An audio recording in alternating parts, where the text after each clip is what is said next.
Fala devs, beleza? Aqui quem tá falando é o Breno Veras. Hoje eu vou estar trazendo aí mais um vídeo no canal para vocês e iniciando uma saga aí de testes automatizados. A gente vai falar um pouquinho aí sobre testes e como automatizar esses testes no teu software, garantindo a qualidade da entrega. Então, sem mais delongas, bora lá pro vídeo. O que são testes de software? Teste de software é o processo de avaliação de uma aplicação, né? Então, ele é feito com o intuito de encontrar algum problema nessa aplicação antes que ela possa ir para a produção e assim diminuindo a quantidade de bugs, a quantidade de problemas para o usuário final. Então, todo o processo que é feito de teste em uma aplicação antes dela ir para a produção, e aí isso pode ser feito em vários estágios, desde o desenvolvimento propriamente do código até num processo ali de UAT, né, User Acceptance Test. Tudo isso é teste, né? Então qualquer processo que garanta a qualidade do código você pode descrever como teste. Nós temos dois métodos principais de teste que a gente vai abordar aqui nessa videoaula, que são os testes caixa preta e testes caixa branca. Falando aqui um pouquinho sobre o teste caixa preta. O teste caixa preta é aquele em que o usuário ele vai pegar um sistema, ele vai ter uma informação de entrada, ele vai processar essa informação e vai ter uma informação de saída. A questão de ser caixa preta é porque o usuário que está fazendo o teste, né, a pessoa que está conduzindo esses testes, ele não tem nenhuma noção do que acontece por detrás daquele software, né? Por trás de todo aquele código. Então, ele vai fazer esse teste sem ter esse conhecimento técnico. Geralmente não é um desenvolvedor que vai fazer esse teste, é um pessoal ali mais voltado para o teste funcional mesmo da aplicação. E ele realmente ele faz o teste sem ter nenhum conhecimento do que existe por dentro daquele software, né? Totalmente diferente aqui dos testes caixa branca. Que o teste caixa branca, o operador desse teste, ele vai ter o conhecimento do software e vai produzir um teste a partir desse conhecimento. Então, com o conhecimento que ele tem da aplicação, ele vai criar um teste e aí vai ter o input e o output da mesma forma que o teste caixa preta, né? Só que ele tem essa informação a mais, ele conhece o que o sistema faz por baixo do pano, né? Então, resumindo aqui, os testes caixa preta são feitos por pessoas que não têm acesso ao código, né? Não têm acesso a esse código fonte. Geralmente ali o pessoal de teste de funcional, teste de aceitação de usuário. E os testes caixa branca são geralmente feitos por desenvolvedores. Pessoas que têm acesso ao código e que vão escrever um teste baseado naquele código que foi escrito, né? Naquele software que está ali sendo feito. E os testes caixa branca são os testes que a gente vai focar aqui nessa videoaula, tá?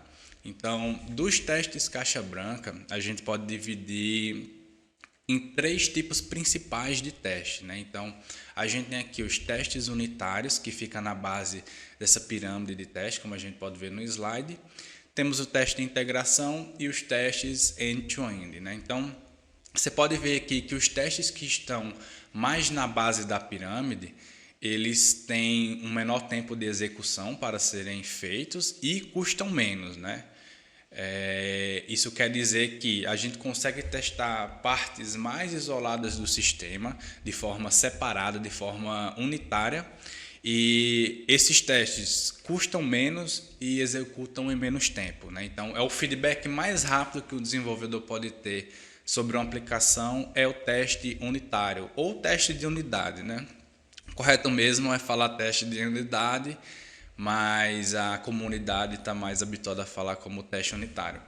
Já no meio aqui da pirâmide, a gente tem os testes de integração, que são testes que geralmente ali eles vão verificar a integração de componentes dentro do sistema. Então você pode verificar se o teu software está acessando corretamente a base de dados, você pode verificar se o teu software está conseguindo fazer uma requisição externa, que pode ser HTTP ou REST, E é um teste de integração também. Além disso, ele funciona como integração de módulos, né? Não só para a integração do teu software com a infraestrutura. Então, esse teste aqui ele está no meio da pirâmide, então ele tem um custo médio e um tempo médio de execução. Já os testes end-to-end, eles estão no topo da pirâmide. Isso quer dizer que eles vão ter um custo muito mais alto para serem realizados, né? Ou seja, ele demora mais tempo para executar e também tem o tempo de execução bem maior, né, do que os outros. Então você vai gastar mais aí com recurso para poder executar esse teste e vai ter uma espera bem maior do que o teste de integração e o teste unitário. A diferença aqui dessa pirâmide é quanto mais acima da pirâmide um tipo de teste está, mais ele é valioso. Os testes unitários, os testes de integração, eles têm sim a sua importância dentro do software, só que eles não conseguem dizer se o teu software está funcionando por um completo, sabe? No escopo geral, o teste unitário, o teste de integração não consegue dizer se o teu software está funcionando. Então, por isso a gente tem um teste end-to-end, que geralmente ele sobe aquela parte da aplicação e ele simula as ações do usuário. Então, você vai conseguir ver se alguma parte bem específica lá do teu código pode estar dando algum problema, só que no âmbito geral, né? Quando todas essas pecinhas se encaixam e deveriam funcionar, você consegue ver ali uma falha. Então, os testes unitários são mais rápidos de executar, custam menos, o de integração está no meio ali da pirâmide e os testes end-to-end estão no topo e são os mais caros, são os mais demorados para executar, só que trazem mais valor para o negócio. Uma das principais perguntas que o desenvolvedor tem quando começa a ter o contato com o teste, né? Por que fazer teste? Para responder isso, imagina que você tem uma tarefa de fazer uma modificação pequena até num software grande. Vamos supor que você trabalha numa grande empresa e eles te deram essa tarefa de fazer essa pequena alteração. Você é novo na empresa, você não tem conhecimento ainda sólido das regras de negócio, você não tem um conhecimento sólido dos softwares e não tem um conhecimento sólido dos serviços que compõem aquele escopo que você está inserido.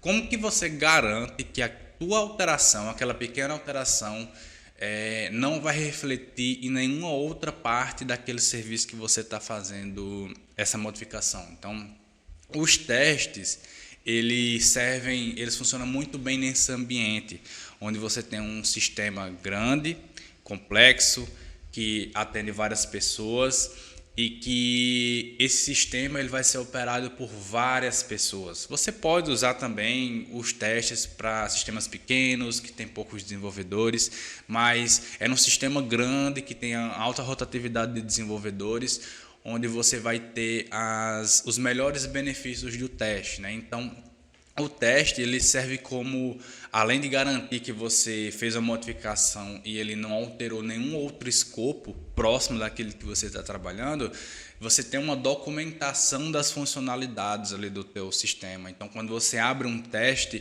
e você vê descrito os casos de teste, cada suíte de teste, ali você tem uma ideia do porquê que aquele trecho de código foi escrito, para que ele serve, como que ele funciona e como que ele deve ser testado, né? Então, com tudo isso, você pode garantir uma entrega de mais qualidade para o teu usuário final.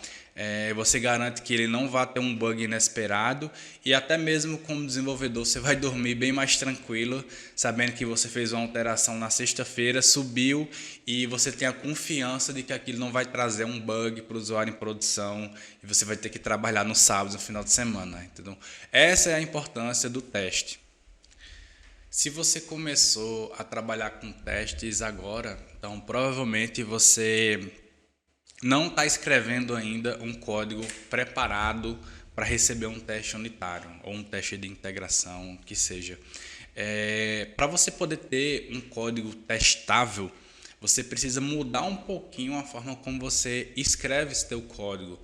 Então, existe uma diferença entre você escrever um código totalmente acoplado de você escrever um código desacoplado, né? Então, como a gente pode ver aqui na imagem, Quando a gente tem um código muito acoplado, a gente tem uma baixa coesão, as coisas parecem estar divididas em vários locais sem ter nenhuma necessidade. Então, o mesmo objeto ele está espalhado por várias partes do código e quando você precisa fazer alguma alteração, você tem que sair vasculhando todo o sistema procurando alguma referência àquela tua classe. E para isso, a gente usa dois conceitos aí do Solid, né? Para quem não conhece o que é Solid, a gente não vai focar nisso agora, mas Solid são princípios, né? São padrões de desenvolvimento que vão te ajudar a fazer um desenvolvimento orientado a objetos.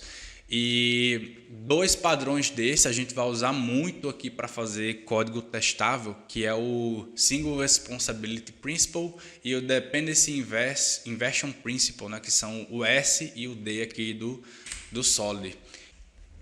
O princípio da responsabilidade única diz que uma classe deve ser responsável em fazer apenas uma coisa, portanto, deve ter o mesmo motivo para mudar. Isso quer dizer que eu preciso ter as responsabilidades do meu sistema muito bem definidas e muito bem separados. Então, por exemplo, se eu tenho uma classe cliente, onde eu vou ter aqui os atributos nome, telefone e endereço, eu não posso de forma alguma ter os métodos de persistir essa classe dentro da própria entidade, né? Então, eu não posso fazer as minhas chamadas de infraestrutura, de banco de dados dentro da classe cliente. Então, eu teria que fazer uma modificação, né, para o meu código ficar mais desacoplado e testável.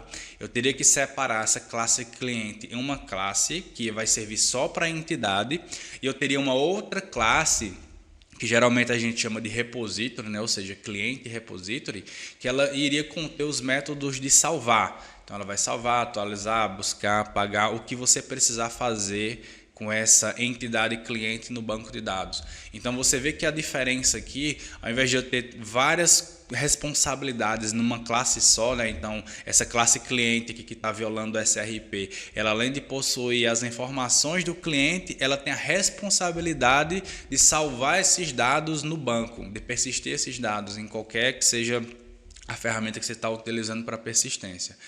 E no SRP sendo respeitado, você tem essas responsabilidades muito bem divididas, né? Então, existe uma classe cliente que vai conter os parâmetros que a gente precisa da entidade e a gente vai conseguir fazer um teste só para a classe cliente.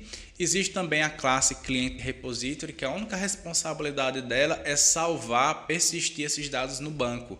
Então, a gente não vai precisar ter a responsabilidade de controlar os parâmetros, de fazer as regras de negócio dentro dessa classe do repository.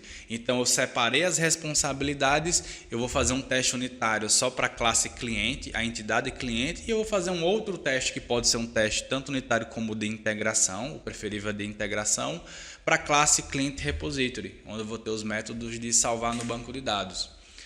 Já o princípio aqui da inversão de dependência, né, o Dependency Inversion Principle, declara que nossas classes devem depender de interfaces ou de classes abstratas em vez de classes concretas e de funções, né?